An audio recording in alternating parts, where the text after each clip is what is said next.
भी इंटरेस्टेड हो बिजनेस में और अपना एक खुद का प्रॉपर स्टार्टअप या बिजनेस स्टार्ट करना चाहते हो? क्या तुम भी वो मिलियनर और बिलियनर वाली लाइन में आना चाहते हो, या ये सोचते हो कि मैं भी अपने दम पे कुछ करना चाहता हूँ, अपना खुद का बिजनेस स्टार्ट करना चाहता हूँ and I I have something कि मुझे अपने आप को प्रूव करना है, या जो भी स्टेप तुम्हारे दिमाग में है, बट तुम इनिशियल या फर्स्ट स्टेप तुम्हें पता ही नहीं है कि ले कैसे, या बेसिकली तुम्हारे दिमाग में है कि बिजनेस तो मैं करना चाहता हूँ बट बिजनेस स्टार्ट कैसे करूँ? उसके लिए काफ़ी ह्यूज अमाउंट चाहिए होगा इन्वेस्ट करने के लिए, काफ़ी कैपिटल रिक्वायरमेंट है, ये सारी चीज़ें हैं, और बिना पैसा इन्वेस्ट किया तो मैं बिज़नेस स्टार्ट ही नहीं कर सकता हूँ। शिट, अब क्या करूँ मैं? ये एक मिथ है, ये एक प्रॉपर मिथ है, और इस मिथ को मैं रॉन्ग प्रूफ करूँगा अपने इस वीडियो में।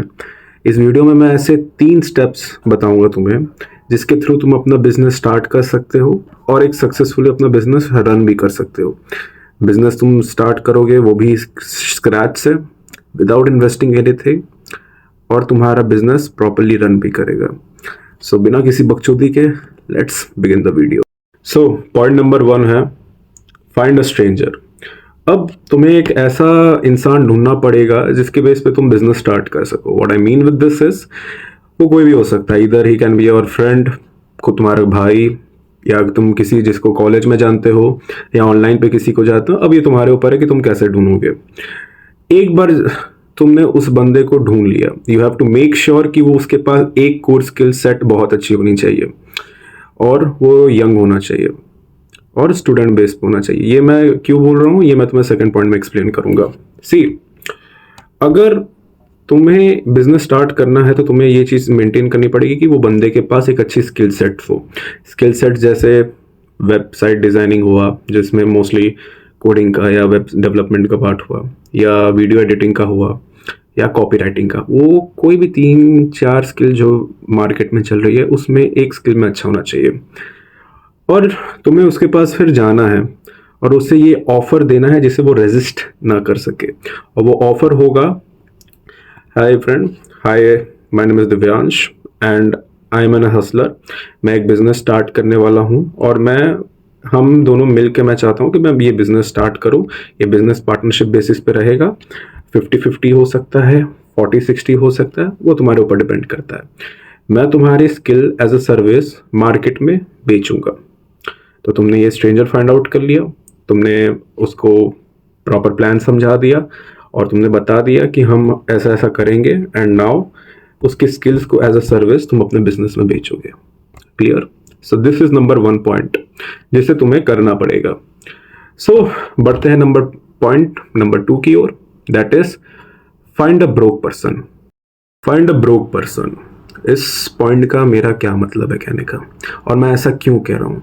तो तुम्हें ध्यान देना पड़ेगा, तुम्हें इस चीज़ पे एम्फसाइज करना ही पड़ेगा कि तुम जिसे ढूंढ रहे हो वो ब्रोक होना चाहिए और यंग होना चाहिए। मैंने यंग इसलिए कहा क्योंकि मैं तुम्हें समझाता हूँ।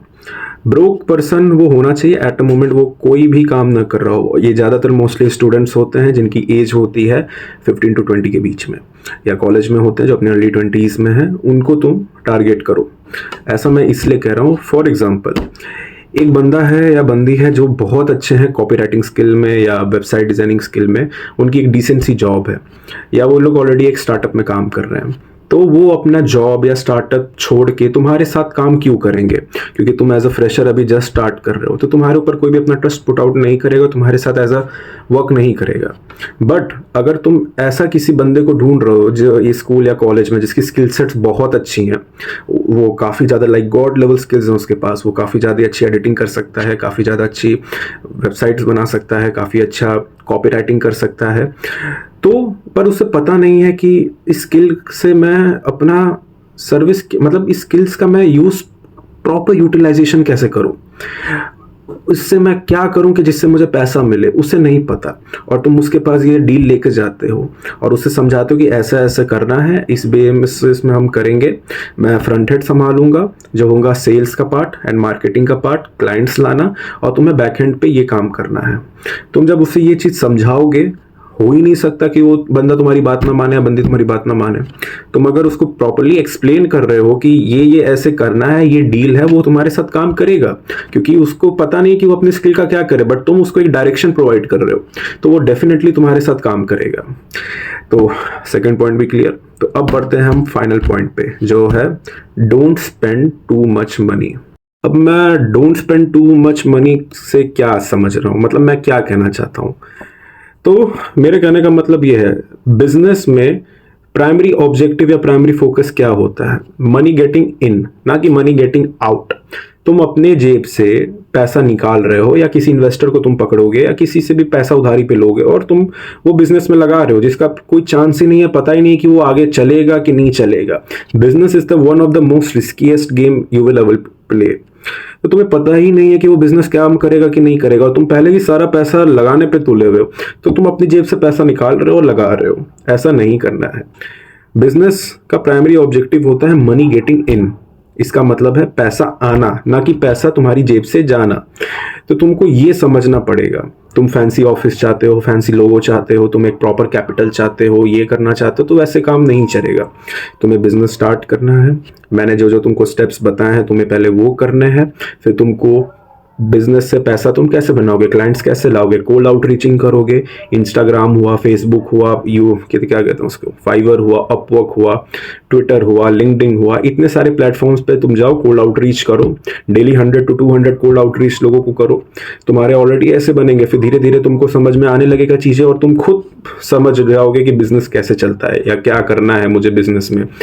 तो ये सारी चीज़ें तुमको समझ में आएगी। फिर जो पैसा उससे बनेगा, उस पैसे को तुम लगाओ कहाँ पे, ऑफिस बनाने में लगाओ, लोगो बनाने में लगाओ, वेबसाइट बनाने पे लगाओ, या कोई भी पर्टिकुलर चीज। वेबसाइट बनाने के लिए तुमको वेबसाइट बनानी रहेगी, ये गलत पॉइंट मैंने बोला, मोस्टली इस चीज पे नहीं।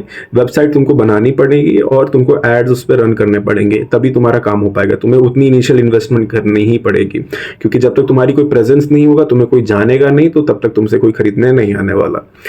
और एक बोनस पॉइंट और है जो मैं कहूँगा, दैट इज, जो भी पैसा तुम करो या जो भी तुम फर्स्टली बेसिस पे स्टार्ट करोगे, try to give service as a testimonial या फ्री सर्विसेज दो, जिसके बेसिस पे तुमको पहले क्लाइंट का टेस्टिमोनियल एक्सपीरियंस मिल जाए या उनका एक मिल जाए तुमको फीडबैक कि ऐसा ऐसा काम है, तो फिर तुम उस बेसिस पे चेंज कर सकते हो या इम्प्रूव कर सकते हो। सो दैट्स इट गाइस, यही सारे पॉइंट्स थे जो मैंने तुमको एक्सप्लेन किए हैं। इन प्रॉपर अगर इन 3 स्टेप्स को तुम फॉलो करके चलोगे तो तुम अपना बिजनेस स्टार्ट भी कर सकते हो और उसे सक्सेसफुली रन कर सकते हो। पर हमेशा याद रखना, जो सबसे इंपॉर्टेंट पॉइंट रहेगा बिजनेस चलाने के लिए, वो है पेशेंस। तुम्हें एक चीज हमेशा समझ के रखनी पड़ेगी, बिजनेस के लिए तुमको चाहिए पेशेंस। बिना पेशेंस के ये गेम नहीं चल पाएगा। तो तुमको ये मेंटेन करना पड़ेगा कि पेशेंस तुम्हारे पास रहे, एंड इसको अपनी जुबान पे डाल दो कि बिना पेशेंस के मैं काम नहीं करूँगा। बिना पेशेंस के तुम्हारे से काम नहीं हो पाएगा। इन सारी चीज़ें में जितनी सुनने में तुमको अच्छी लग रही हैं कि नहीं ऐसा ऐसा होगा, ये हो जाएगा, वो हो जाएगा, वैसी चीज़ें उतनी आसान नहीं होती। मैंने तुमको एक सेटअप बता दिया कि ऐसे ऐसे करना है, बट इन द एंड तुमको करना है। So guys, don't be lazy, don't fuck up the things, take action and start your work। और मैं मिलूंगा तुमसे नेक्स्ट वीडियो में। Till then, peace out.